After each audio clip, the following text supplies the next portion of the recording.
You know, if you've got to go to trial and you've, and the insurance company just won't pay what your claim is worth in the end.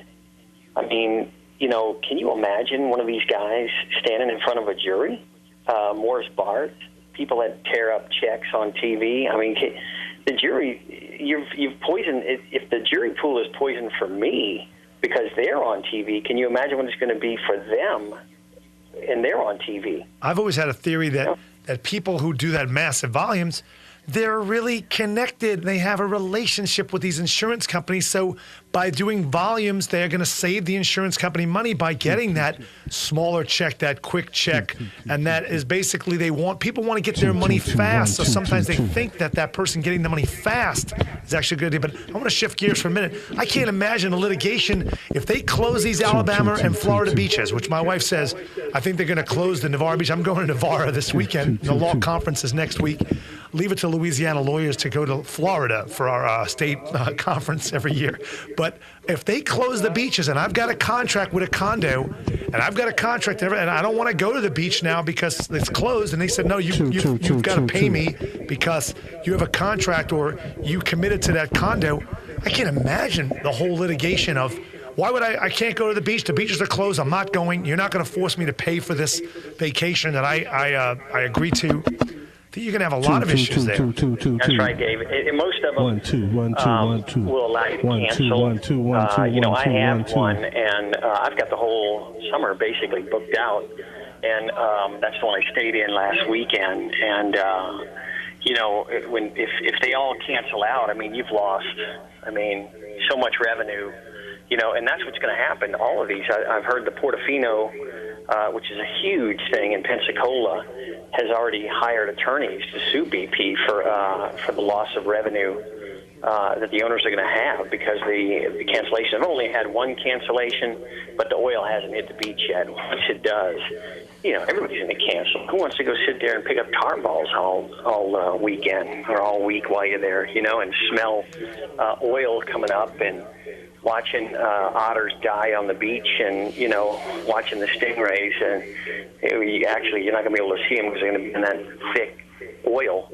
But, that's going to be a whole nother batch of litigation. But, the thing I wanted to say a little bit earlier was that, the oil interests and the people that paint people who are for regulations as wackos, they're so much better at getting their word out than environmentalists. They paint them as nuts and kooks. Anti-business. And then it finally takes something like this to happen. And then, like you said, Dave, and that was pretty funny about Bobby Jindal bathing the pelicans down there, when he couldn't care less about any of that a little while ago, but they're so much better at getting their word out. They've got the Rush Limbaughs out there calling them environmentalist wackos every day, tree huggers and hairy-legged feminists and all this stuff. And then you come to find out when something like this happens that we don't even have regulations, and they act like we have these crazy regulations, on the spotted owl and things like that. We don't even have the regulations that Europe has. Right. Well, it usually takes a tragedy for some, of like great magnitude to happen for somebody to really do something. Yeah, but wait a minute. But only in America do you have a great tragedy like the Exxon Valdez spill, and they pass a bill that makes it cheaper for the wrongdoer to get away with it next time. What could they have been thinking? Yeah. And then, the award, Thomas Jefferson put in the Constitution that we have a right to a civil trial by jury. But anytime a jury comes up with an award that shocks anybody, it's reversed and remanded or reversed and decided. So that's what happened with the Valdez. They hit him with billions of dollars. And Arlen, I forgot, how much was it that British Petroleum made as a profit last year? It was $6 billion in the first quarter of this year. $6 billion in the first quarter of this year.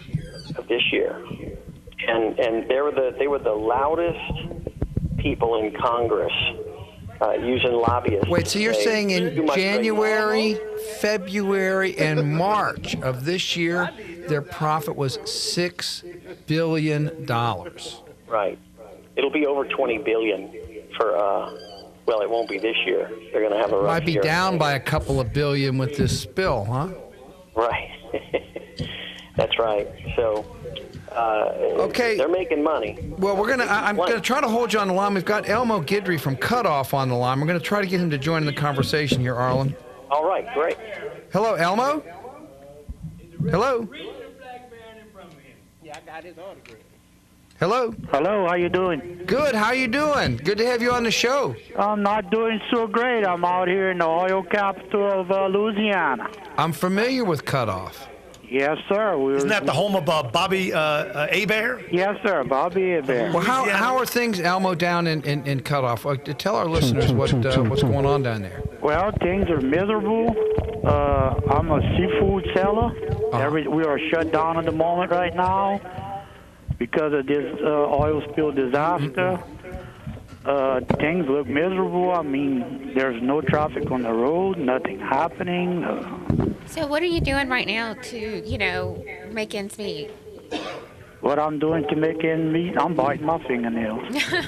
Well, have you contacted British Petroleum about trying to help you out with the losses? Yes, sir. I have a claim number. Okay, so you called them and they gave you a claim number? Yes, sir. And did anybody call you? No, I'm waiting to be called back. Okay. I heard the Lafourche Parish president on NPR last night, very concerned, and she actually had a hotline for people to call in, and the parish is actually working to try to facilitate claims with British Petroleum, and just so sad that nothing's moving down there except cleanup crews and the beaches and the families, and just sad. Well, yeah, Alma, I'm really, I'm definitely, our prayers go out to you, and I guess a lot of your neighbors are suffering with this situation too, huh? Yes, sir. We're concerned about our industry. We're concerned on the long-term effect. What's going to happen to the crabs, the shrimp, the fish, and also these 9 guys that were sent to the hospital? What is the long-term effect on these fellas? Mm-hmm. Or are they going to tell them, I'm not going to name no names, but per se, if such and such tells you, yeah, you're fine, but what about 2 years down the line from now? What about these fellas? What about our industry? We live down here, and we were born and raised commercial fisheries. Yeah, Elmo's dad was actually a World War II veteran, was wounded in action in Guadalcanal, and he got a Purple Heart, didn't he, Elmo?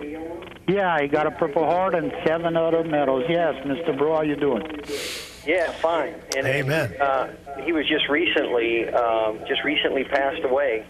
I really miss him. I've known him for probably 15 years, and the nicest man. But when he got back as a wounded, decorated soldier, he just decided to shrimp, and he shrimped his whole life and passed that on to his boys, Elmo and Ricky and who else you have? Is it Bob? Bob. Well, Elmo, I'm unfortunately we're out of time for today. I really can't tell you how much I appreciate your calling. And again, on behalf of all of our listeners here at WBOK, all the staff, we definitely will keep you in our prayers and appreciate you giving us your report. Arlen Bro, Arlen, how can people reach you if they want to inquire with a maritime lawyer about their losses from this? Sure, it's 800-256-5674. Well, I thank you both for joining us. Dave Capasso. Thank you, Russell. Great having you on the show. And as always, Carmen, thank you for being here with us. Thank you. Ladies and gentlemen, all I can tell you is it is a Shark Tank. It's kind of bad for the sharks right now too with the oil spill, I guess. But if you have to pick a lawyer, trust your judgment. Try to go with somebody you know. Find someone that's interested in your claim. Don't just let anybody talk you into signing over all of your rights. And in the view of this attorney, I wouldn't trust British Petroleum as far as I could throw them. We're going to have to wrap now. I thank you all for listening to The Legal Show, and we'll be back next Wednesday from 2 o'clock to 3 o'clock on WBOK 1230 AM, making real talk for real times. New Orleans, have a great afternoon, and thank you for joining us.